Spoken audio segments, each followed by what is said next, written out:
Irmãos, como falei pela manhã, é um privilégio, uma alegria poder estar aqui com vocês nessa festa, comemorando 30 anos da organização dessa igreja, e eu parabenizo a igreja pelos 30 anos, que o Senhor conceda muitos anos e muitos frutos a essa igreja para a glória do nome dEle. Está sendo uma grande bênção poder estar aqui desde a sexta-feira, revendo aí meu amigo Marcelo, pastor Marcelo, com quem eu estudei durante 4 anos ali em Campinas, e fazia 6 anos que eu não o encontrava. E a gente está tendo essa convivência, esse privilégio, podendo estar ali também com Vânia, e assim está sendo uma grande oportunidade dada por Deus. E como pude falar ali no Pirituba, a respeito de Jesus e a samaritana, focando sobre missões. Hoje pela manhã a palestra foi sobre missões. Eu quero encerrar aqui esse meu momento, continuando na temática e convidando você agora a abrir a sua Bíblia no Evangelho de Mateus, o capítulo 28.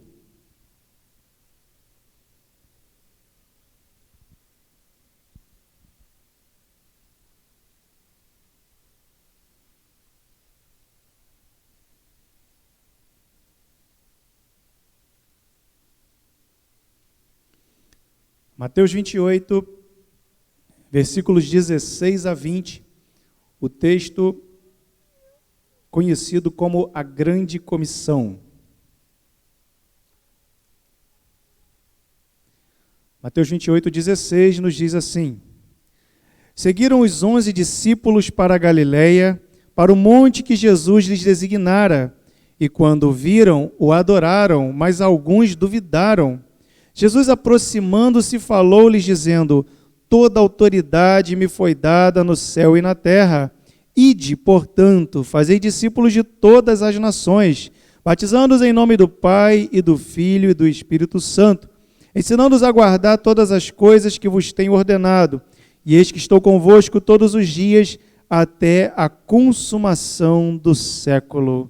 Oremos mais uma vez. Pai amado, nós te bendizemos e te exaltamos por essa grande oportunidade de estarmos na sua casa, estarmos vivos, estarmos com saúde e podemos participar, ó Deus, de mais um culto em louvor e adoração ao seu nome, podendo cantar louvores tão edificantes quanto esse que nós acabamos de cantar, porque nós confiamos em Ti, nós esperamos no Seu favor e na Sua misericórdia, a nossa vida está em Suas mãos e nós dependemos do Senhor a cada instante, a cada segundo da nossa existência, e nessa hora, ó Deus, nós entregamos mais uma vez os nossos corações, os nossos ouvidos, para que eles estejam sensíveis e preparados para receber a sua palavra nessa noite, que teu Espírito Santo possa aqui trazer iluminação espiritual a cada um de nós, falando conosco, ministrando a nossa vida e fortalecendo a sua igreja, fortalecendo as mãos dessa igreja para a obra que eles têm diante deles aqui na cidade de Itapeva,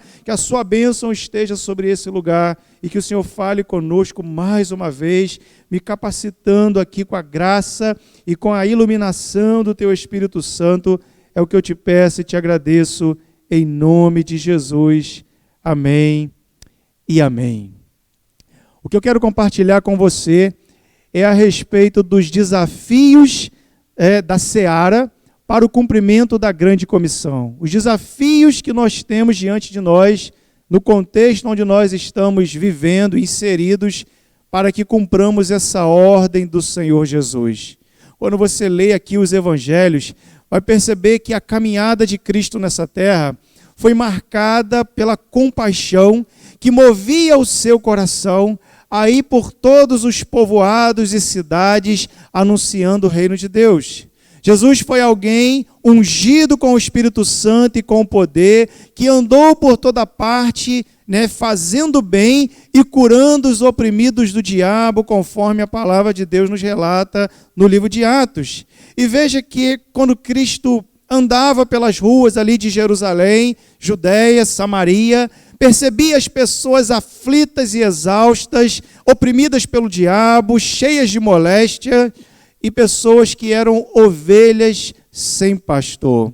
Em determinada ocasião, ele está numa cidade pregando a palavra e as pessoas dizem para ele: fique conosco mais tempo, pregue mais para nós, fale mais do reino de Deus. E ele fala: não posso, porque eu preciso ir a outras cidades anunciar o reino de Deus, para isso eu fui enviado.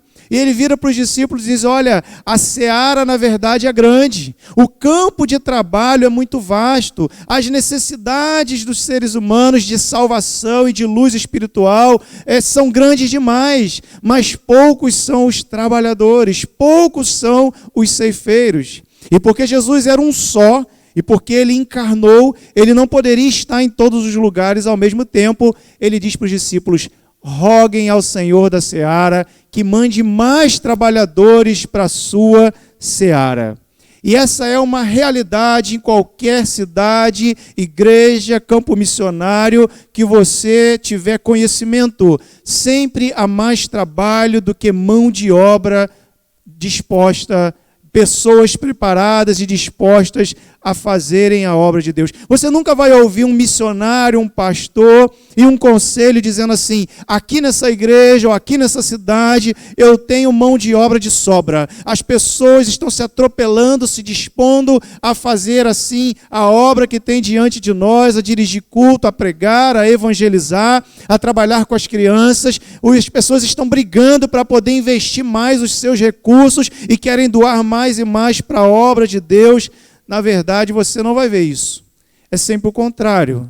É sempre pela fé. É sempre em oração, pedindo a Deus para despertar outros corações, para ajudar o pastor, o conselho, o missionário e colocar a mão no arado e não olhar para trás. O trabalho a ser feito é sempre maior do que o número daqueles que se dispõem a fazê-lo.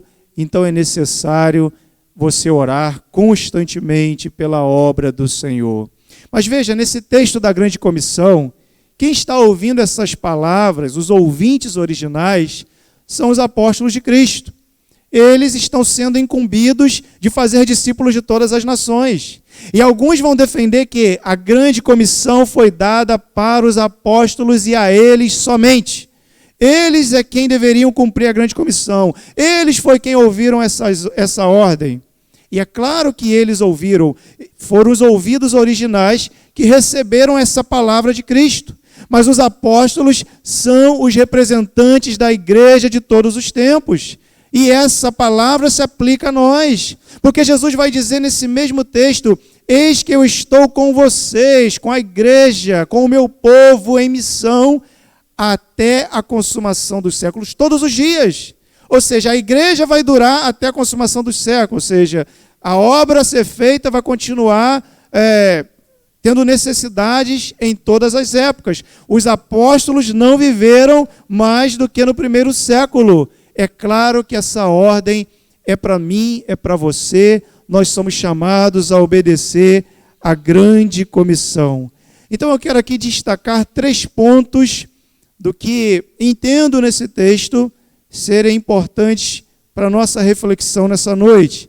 E o primeiro ponto é exatamente o que eu já estou falando. O primeiro ponto é: a Grande Comissão é incumbência de todos os crentes. É uma tarefa para todo aquele que se diz cristão e que se diz discípulo de Cristo. Não tem exceção. Não é só para pastor, não é para um grupo especial, não é para uma elite espiritual. Se você conhece a Cristo, se você foi salvo por Cristo, você é chamado a pregar o Evangelho e a fazer discípulos para a glória do nome dele. E sabe o que é curioso aqui? Essa palavra que diz: ide e fazei discípulos de todas as nações. Existe a discussão de que aqui não temos um imperativo. No grego nós temos um particípio. E talvez uma tradução mais apropriada seria: indo fazei discípulos, ou à medida em que vocês estão indo, façam discípulos, porque a única ordem, o único imperativo aqui seria: fazei discípulos. Mas veja, existe a mesma construção gramatical em Atos 16, quando Paulo está tentando ir para a Ásia, e o Espírito Santo o impede 2 vezes, e de repente ele está orando, pedindo direção ministerial. Ele tem uma visão à noite em que um rapaz se apresenta e diz: passa a Macedônia e ajuda-nos. Atravessa a Macedônia e ajuda-nos. É a mesma construção de ide, portanto, e fazei discípulos de todas as nações. Ou seja, se Paulo não for, ele não pode ajudar. Se Paulo continuar no mesmo lugar e não for a Macedônia, ele não vai pregar o evangelho para aquelas pessoas. É necessário que ele saia, é necessário ir. Então o ide aqui, em Mateus 28, toma força de imperativo do verbo principal, e é necessário a gente se mover e não ficarmos parados, mas irmos até as pessoas e proclamarmos o evangelho a toda criatura que cruzar o nosso caminho. Mas algo importante e interessante também no texto é que a ênfase de Jesus não recai simplesmente no ir. Vão, façam discípulos. A ênfase de Jesus vem antes, quando ele fala assim: toda autoridade me foi dada nos céus e na terra.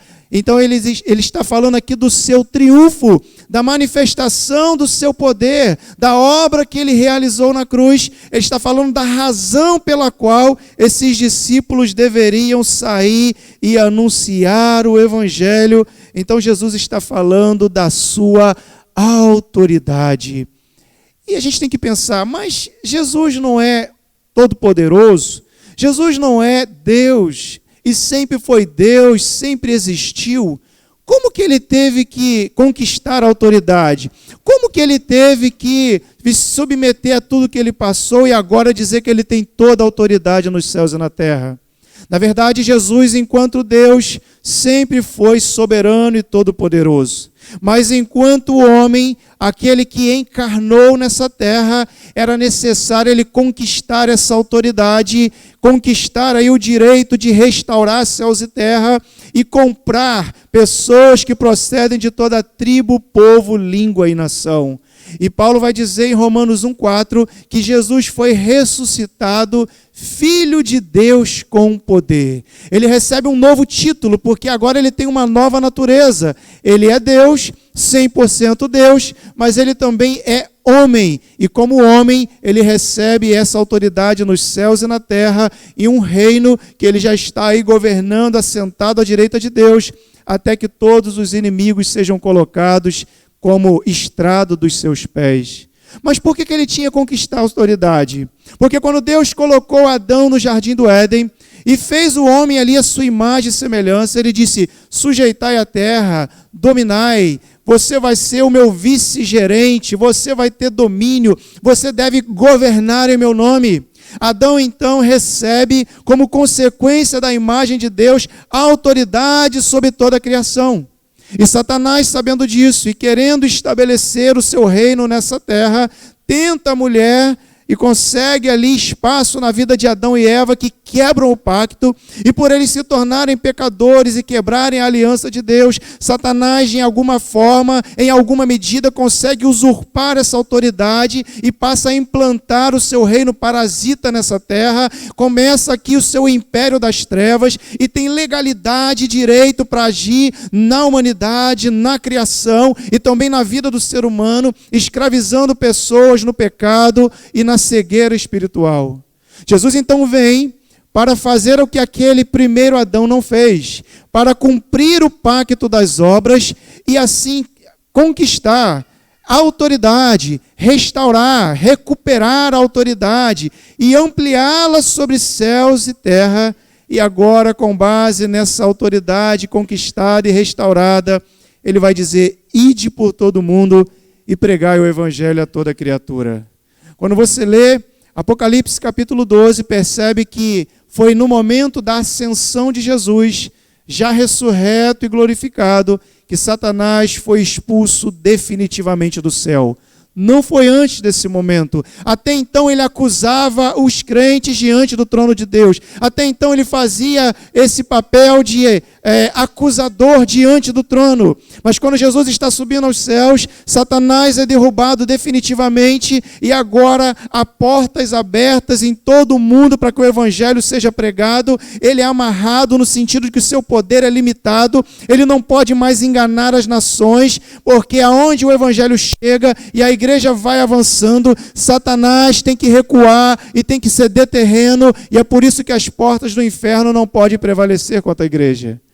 E é com base nessa nova configuração, nesse novo estado de coisas, nessa nova criação que Jesus está aí constituindo para restaurar todas as coisas, que ele diz para os seus discípulos: ide por todo o mundo e pregai o evangelho a toda criatura. Então, a pregação do evangelho, a grande comissão, é uma tarefa para todos os crentes, sem exceção. Mas qual é o grupo que está ouvindo essa palavra? Qual é o grupo original? Será que são homens fortes? Será que são homens ousados, destemidos, corajosos, impulsionados assim por muita coragem? Não. São homens fracos, são homens amedrontados, são homens que estão acovardados, porque quando Jesus se manifesta para eles, eles adoram a Cristo, mas alguns duvidam, alguns estão receosos, e Jesus passa 40 dias nessa terra após ter ressuscitado, e aparece várias vezes para eles, e na primeira vez que Jesus aparece, eles estão trancados no cenáculo com medo da perseguição, e é ali que ele sopra o Espírito sobre eles e diz: assim como o Pai me enviou, eu envio vocês. Ou seja, vocês são fracos, vocês estão com medo, mas eu tenho toda a autoridade nos céus e na terra. Vocês não têm que temer, eu vou estar com vocês todos os dias. Enquanto vocês caminharem, eu vou fortalecer vocês. As portas estão abertas para que vocês preguem o Evangelho, e eu vou confirmar a mensagem que vocês vão pregar, e a minha autoridade vai estar com vocês. Então Deus não chama gente forte, gente capacitada, gente muito boa de comunicação, mas Ele chama as coisas fracas desse mundo, Ele chama gente como eu e você, cheios de limitações, e que muitas vezes temos a tendência de nos acovardar para não testemunhar o Evangelho, mas Ele nos fortalece à medida que nós obedecemos a Ele e vamos nessa caminhada de pregação do Evangelho, e isso é maravilhoso. Jesus aqui então está se apresentando como centro da história e como centro da missão. Centro da história porque todas as coisas no Antigo Testamento apontavam para a vinda gloriosa do Messias. É a promessa de redenção que começa ali quando Deus diz que se levantaria o descendente da mulher para pisar na cabeça da serpente. E Jesus pisa na cabeça de Satanás exatamente no momento em que ele está sendo crucificado. Ele vence Satanás por meio da crucificação. E quando ressuscita, ele ressuscita como Rei dos Reis e Senhor dos Senhores, como quem tem autoridade nos céus e na terra e o direito de salvar aqueles a quem ele comprou com o seu sangue e de libertar a criação do cativeiro da corrupção. Então ele é o centro da história, mas ele também é o centro da mensagem e da missão, porque a gente não sai para fazer discípulos da igreja, a gente não sai para fazer presbiterianos, batistas ou assembleanos, nós saímos para fazer discípulos de Cristo, para proclamar a sua pessoa, a sua obra, a sua glória, o seu reino e a sua segunda vinda em poder. Ele é o centro da história, ele é o centro da missão. A obra vitoriosa do Filho é um estímulo para a tarefa missionária, para que a gente saiba por que nós temos que sair. Esse é o foco, é o Senhor Jesus e a sua vitória. Então, o primeiro ponto aqui é: a grande comissão é uma incumbência de todo cristão, sem nenhuma exceção. A segunda questão que eu quero trabalhar com você, o segundo ponto, é que é necessário que cada crente se torne um discípulo verdadeiro de Cristo e seja uma testemunha viva do reino de Deus. É necessário se tornar de fato um discípulo, porque fazer discípulos é uma atividade central, é o único imperativo aqui do texto. Mas para você fazer discípulos, você tem que ir até as pessoas, você tem que sair do seu comodismo e do seu conforto e das quatro paredes e ir até onde as pessoas estão necessitando da palavra de Deus. Então o novo convertido vai precisar ser discipulado, vai precisar de alguém que caminhe ao lado dele até que ele chegue à maturidade espiritual. Mas para que você desempenhe esse papel, primeira coisa, você tem que ser discípulo. Jesus tem que ser o centro da sua vida. Jesus tem que ser a prioridade máxima da sua vida. Se o seu trabalho, sua família, seus interesses estiverem acima de Cristo, você não é um discípulo dele. Você está servindo a si mesmo.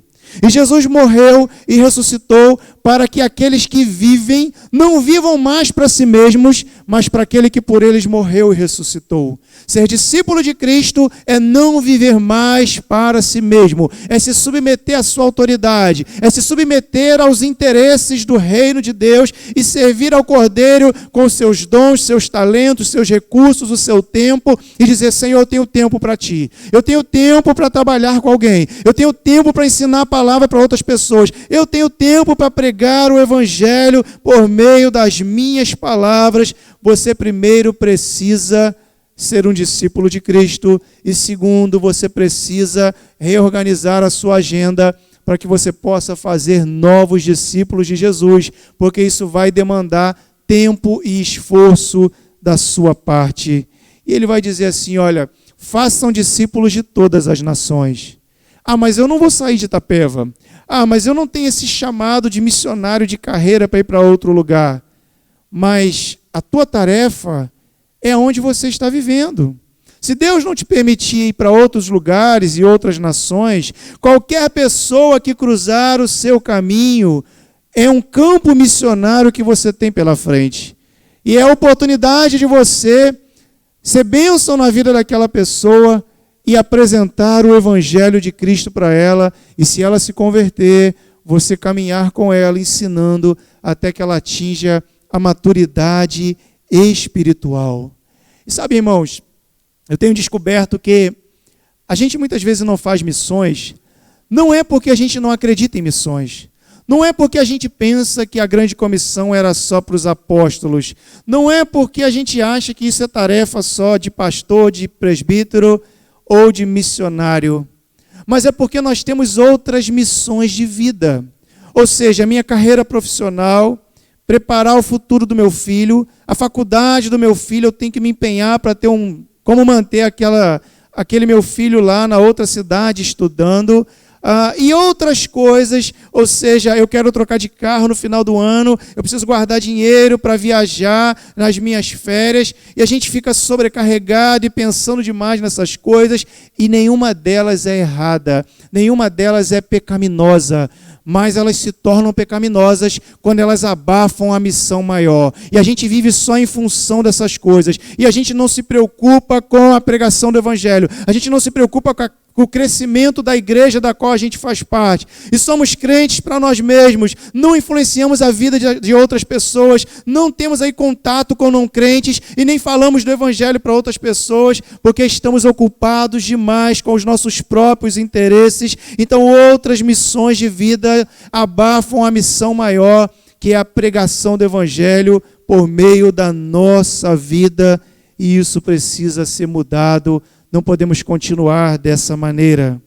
Jesus fala que os discípulos que vão sendo feitos precisam ser batizados e ensinados. Ensinados no sentido de que eles vêm cheios de carrapichos. São ovelhas feridas, desgarradas e que precisam ser corrigidas, precisam ser amadas, mas precisam ser confrontadas. As pessoas vêm do mundão cheias de manias, superstições, tradições e coisas que não glorificam a Deus, e agora que elas aceitaram a palavra, elas precisam de alguém que oriente para que elas possam mudar de vida e em cada área de suas vidas se tornarem verdadeiras discípulas de Cristo e viverem como sal da terra e luz do mundo e serem preparadas para agora fazerem novos discípulos de Jesus. Então esse é o processo, é uma mensagem de confronto e nós temos essa missão de proclamar o evangelho. Então a primeira questão aqui é: todo cristão tem essa missão, tem essa incumbência de cumprir a grande comissão. E a segunda coisa é: cada crente precisa se tornar um discípulo de Cristo e precisa assim estar preparado para viver como uma testemunha viva do reino de Deus. E o terceiro ponto que eu quero destacar aqui, como bom presbiteriano, a pregação em 3 pontos aqui, é que a igreja instituída. Igreja Presbiteriana Filadélfia, igreja local aqui que há 30 anos foi organizada. Não é um local de evangelismo para onde as pessoas devem vir e ouvir o evangelho, mas é um instrumento para levar o evangelho aonde as pessoas estão. A igreja local não é um local de evangelismo para onde as pessoas devem vir para ouvir o evangelho, mas é um instrumento para levar o evangelho aonde as pessoas estão. Pastor, mas então não pode convidar não crente e a mensagem aqui não pode ser evangelística? Pode, só que não pode resumir a isso. A gente não pode resumir a nossa missão a dizer, cumprir a grande comissão é sair por aí, entregar uns folhetos e dizer, vá à noite ouvir o reverendo Marcelo, venha e ouça a palavra na nossa igreja, venha conhecer a Cristo dentro da nossa igreja. Mas o desafio é, vá você mesmo e fale, vá você mesmo e com conversas informais no dia a dia, apresente a Cristo, confronte o pecado das pessoas, chame essas pessoas ao arrependimento e diga, olha, a minha igreja está de braços abertos para receber você lá, para você continuar aprendendo da palavra. Mas você no teu dia a dia foi até onde as pessoas estão e falou da palavra, não pregou igreja, não apenas entregou um papel, mas falou do verdadeiro evangelho para o coração daquela pessoa. Então veja que eu disse aqui pela manhã que a missão geral da igreja é ser sal que salga e luz que ilumina, é viver como igreja de Deus nesse mundo. Mas que a missão particular da igreja é a proclamação do evangelho. E talvez você já tenha ouvido conferências missionárias e participado de conferências missionárias em que os pregadores, os missionários, chegam aqui e dizem para você, dê uma olhada ao seu redor, irmão e irmã. Quantas pessoas você já trouxe para Cristo? Quanto tempo você tem de igreja? Ah, pastor, eu tenho 40 anos. Quantas pessoas você trouxe para Cristo? E você olha e fala assim, ah, eu trouxe a irmã Fátima. Mas já tem 20 anos que Fátima se converteu. Está demorando muito, está na hora de você trazer uma outra pessoa. E veja, o objetivo desse tipo de mensagem é fazer as pessoas se sentirem mal. É fazer os crentes se sentirem uns desgraçados, uns fracassados, que estão abaixo, que são crentes inferiores ao missionário que está falando, que está se dispondo a ir para a África e outros lugares, e aquele camarada ali serve a Cristo, mas vocês não servem. E veja, apelar para as emoções das pessoas, dizer, irmão, cadê a paixão pelas almas? Tem gente morrendo aí fora, tem gente nas drogas, na mentira, na bebida, na prostituição, cadê a paixão pelas almas? Isso é apelar por um emocionalismo, para motivações legalistas. E tudo aquilo que é fruto de legalismo não tem subsistência, não perdura, não tem força, perde-se rapidamente. E veja que talvez você possa ser confrontado, eu posso mostrar umas fotos dos lugares pelos quais eu já passei, falar de realidade de missões, cobrar de você paixão pelas almas, cobrar de você esse senso de dever de pregar o evangelho, e você sair daqui assim impactado. Mas quando passa 15 minutos depois do culto, você esquece tudo que foi falado.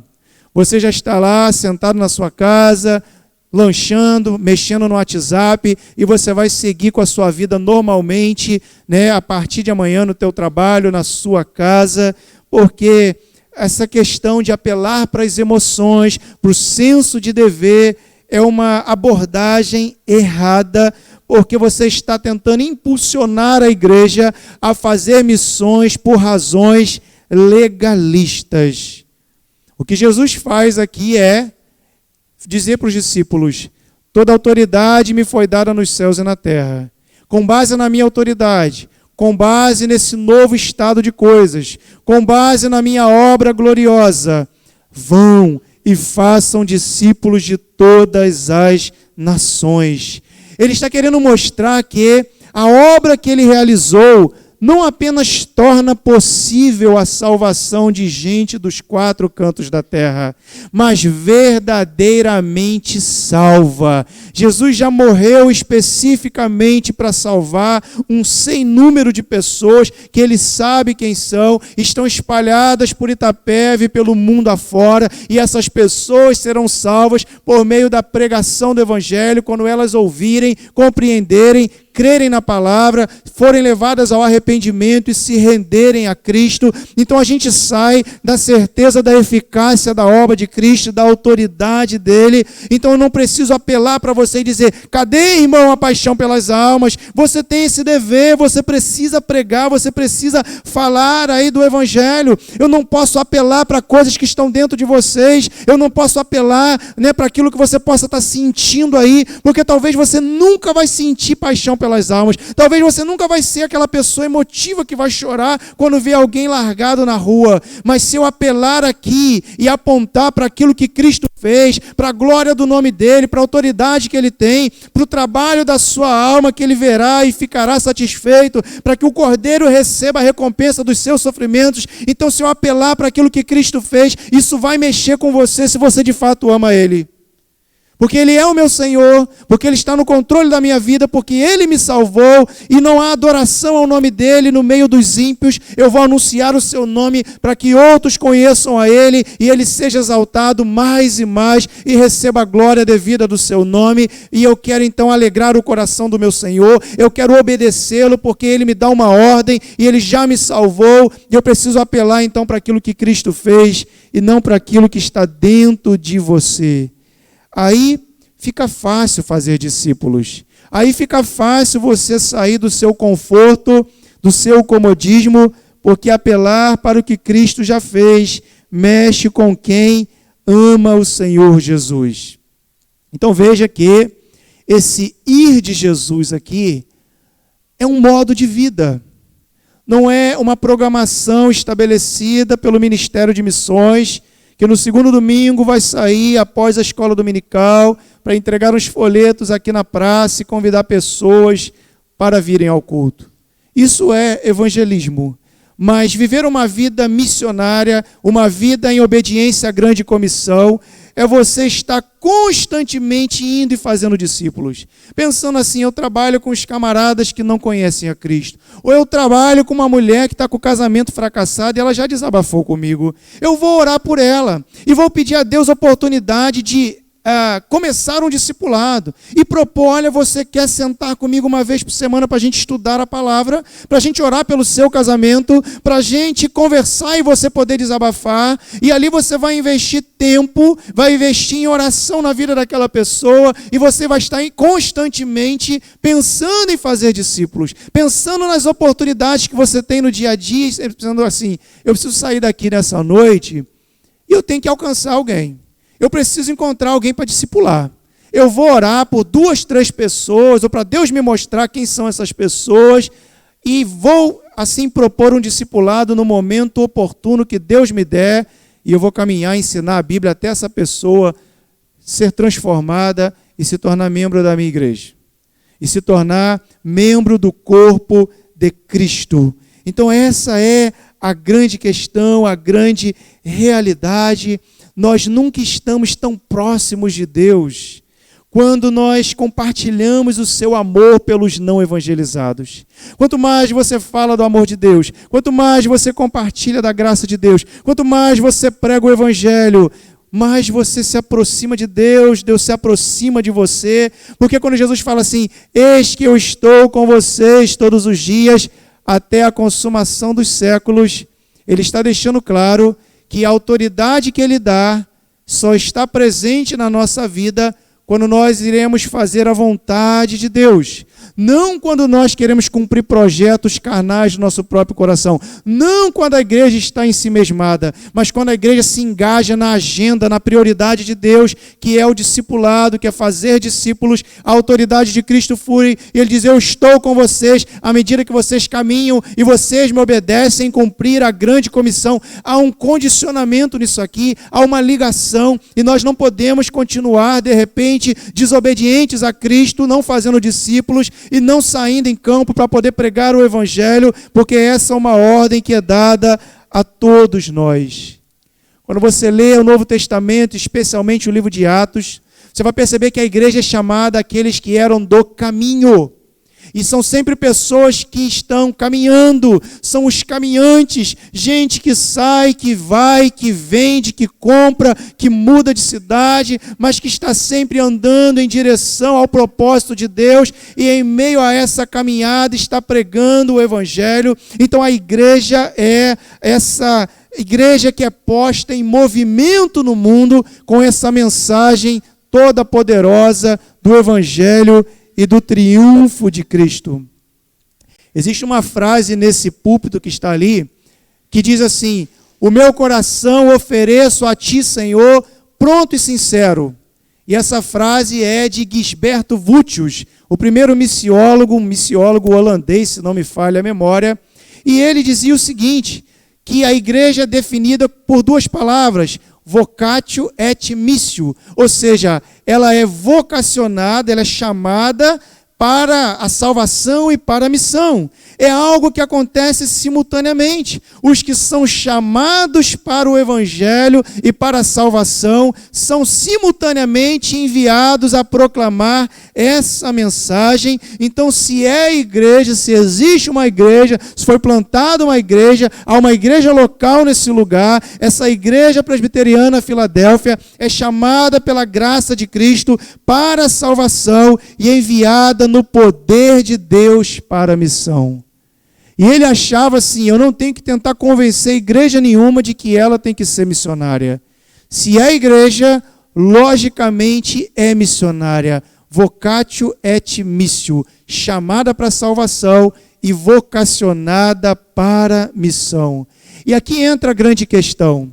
A grande comissão não é apenas um chamado para o charme daquilo que é distante e transcultural, para a pessoa ir para outro lugar abandonando tudo para trás, mas também envolve aquela questão da monotonia do evangelismo local. É tanto um chamado para o distante e o transcultural, e Deus vai mandar apenas alguns para esses lugares, mas também envolve a monotonia do evangelismo local na cidade, no contexto onde a igreja está inserida, nas próprias ruas e locais onde os crentes moram, nos perigosos bairros vizinhos, Vila Mariana, onde as pessoas procurariam evitar e dizer, por que ir lá? Por que nos expormos ao risco? Aquela gente é perigosa, aquela gente pode começar a frequentar essa igreja e pode querer se aproximar muito de nós, e pode roubar a nossa igreja, e pode causar algum prejuízo para nós, mas a grande comissão te impulsiona e te ordena,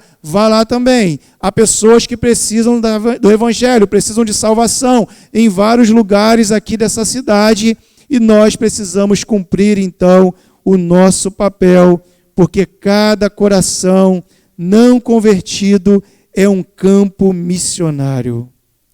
Resumindo o que eu falei até agora, os 3 pontos são: a grande comissão é uma tarefa de todos os crentes, sem exceção. Segunda coisa, é necessário que cada crente se torne um discípulo de Cristo e seja uma testemunha viva do reino de Deus. E terceiro, a igreja local, instituída, não é um local de evangelismo para onde as pessoas devem vir para ouvir o evangelho, mas é um instrumento de Deus para levar o evangelho onde as pessoas estão. Não é apenas um local para que você possa ter esse momento gostoso de comunhão com pessoas que você ama, mas a igreja local aqui é uma agente proclamadora do reino de Deus nessa cidade, nesse estado, nesse país, para a glória de Deus. São esses 3 pontos que eu quero compartilhar com a igreja, e como eu falei de desafios da Seara, eu quero encerrar falando de alguns desafios missionários que nós temos no Brasil e no mundo. Veja, são 2.000 povos que jamais ouviram o evangelho do Senhor Jesus em nossos dias. 2.000 povos. Há mais de 100 etnias indígenas totalmente não evangelizadas. E quando eu falo etnias, eu não estou falando de tribos, 100 localidades, são etnias tipo Yanomami, só Yanomami subindo ali, Manaus, e entrando quase na floresta ali, amazônica de divisa de Colômbia e Venezuela, só de Yanomami tem mais de 100 aldeias, a maioria não evangelizada. Mais de 10 mil comunidades ribeirinhas sem uma igreja evangélica. Mais de 6 mil assentamentos sertanejos sem uma igreja evangélica. Mais de 2 mil comunidades quilombolas sem uma igreja evangélica. Mais de 700 mil ciganos que não ouviram a palavra de Deus. Entre as pessoas surdas, apenas 1% se declara crente no Senhor Jesus. São 58 etnias no Nordeste. Pasme você, o maior desafio missionário indígena é no Nordeste, não mais na Amazônia, porque há 58 etnias ali espalhadas pelos estados no Nordeste, o que totaliza quase 200 mil indígenas em apenas 10 etnias a igrejas plantadas. Isso aqui é apenas um balanço geral do quanto há a ser feito, o quanto que há pessoas precisando ouvir o Evangelho. E você talvez possa pensar, mas isso é tudo muito distante de nós. Mas nós aqui podemos orar. Nós aqui podemos investir financeiramente na vida daqueles que estão lá. E nós aqui precisamos abrir os nossos olhos e perceber os Campos Brancos em Itapeva e região e saber qual é a nossa missão local, qual é a nossa Jerusalém, como a gente pode se envolver na missão de Cristo aqui na nossa região. Porque é injustificável a gente viver num país que fazemos parte de uma igreja que tem boa teologia, temos muitos congressos de teologia, escrevemos bons livros, temos bons teólogos, muito material na internet, muitos bons pregadores na internet, e simplesmente vivemos nesse país onde mais de 100 etnias sequer ouviu uma única vez o Evangelho. Tem alguma coisa errada com essa igreja brasileira, tem alguma coisa errada com a nossa visão missionária, tem alguma coisa errada com o nosso compromisso com missões. E veja, a igreja aqui está fazendo 30 anos, e eu conversava com o reverendo Marcelo, irmão, uma das coisas que a gente avalia na saúde de uma igreja, é que com o passar do tempo, essa igreja que é saudável, e vai se tornando uma igreja madura e adulta, é que ela venha plantar novas igrejas. Não é saudável uma igreja completar 50, 60, 70 anos e pensar, plantou aquela igreja ali e nunca mais plantou igreja nenhuma. A igreja foi organizada aqui e dessa igreja nenhuma outra igreja surgiu. Tem que continuar fazendo discípulos, tem que continuar plantando igrejas ao seu redor, anunciando o Evangelho. Então nós precisamos despertar, porque a igreja deve sim se preocupar com missões mundiais, mas cada crente a nível local deve se sentir impelido a fazer discípulos. Então, tanto aquele que está lá na África agora, pregando o Evangelho, tendo deixado o Brasil, quanto aquele que na cidade de Itapeva tem anunciado o Evangelho com a sua vida e com as suas palavras e tem caminhado ao lado de pessoas a quem está discipulando e está cumprindo a grande comissão da mesma forma.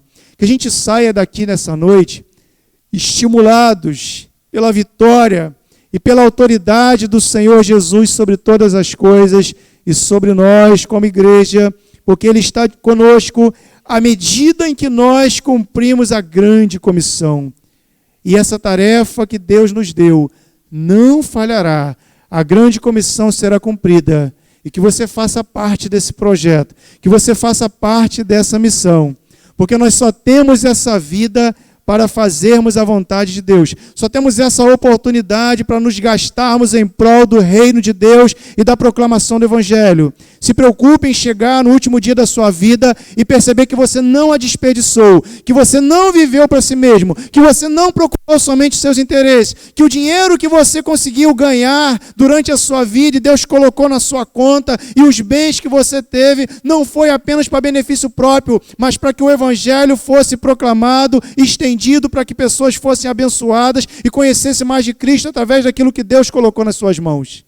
Que essa seja a sua preocupação nessa noite. E que Deus te abençoe. Eu quero orar aqui, agradecendo desde já essa rica oportunidade e espero rever os irmãos em breve. Muito obrigado ao conselho, muito obrigado, reverendo Marcelo. Ore por mim, pela minha esposa Daniele, pelo projeto de plantação de igreja que nós estamos envolvidos lá em Minas Gerais. Eu quero orar agradecendo, pedindo a Deus pela sua vida e pela minha vida. Pai amado, em nome de Jesus, nós nos colocamos em suas mãos mais uma vez e queremos aqui primeiramente te pedir perdão, porque muitas vezes temos sido negligentes em obedecer essa ordem do Senhor, que nos diz para fazermos discípulos, que nos mostra que essa é uma tarefa de todos os crentes, que se somos discípulos teus, temos que viver como os seus embaixadores, embaixadores do seu reino, testemunhas vivas do seu reino. E que precisamos também entender que a igreja local não é um local para as pessoas virem ouvir o evangelho simplesmente, mas é uma agente proclamadora do reino para ir pregar a palavra onde outros estão. Que o Senhor possa impulsionar o coração da tua igreja aqui nesse lugar. Possa, ó Deus, fazer com que a autoridade de Cristo gere um amor profundo pelo próprio Senhor Jesus e pelas pessoas que estão perdidas, e que nós saiamos do nosso comodismo e possamos ir e anunciar o reino de Deus, anunciar, ó Deus, a glória de Cristo, confrontar as pessoas aqui nessa cidade, e eu, juntamente com a minha esposa lá na cidade onde estou, fortalece a sua igreja nesse lugar, aviva a sua obra nesse lugar, conscientiza, implante a visão missionária, desperte os corações, e que em breve a Igreja Presbiteriana Filadélfia possa plantar 1, 2, 3 igrejas, continue a crescer, continue a expandir, tenha os olhos bem abertos para enxergar as necessidades, ó Deus, que estão à sua volta, e assim envolver com aqueles que estão perecendo, a fim de que muitos sejam salvos para a glória e para a honra do seu nome. É o que eu te peço e te agradeço, em nome de Jesus. Amém.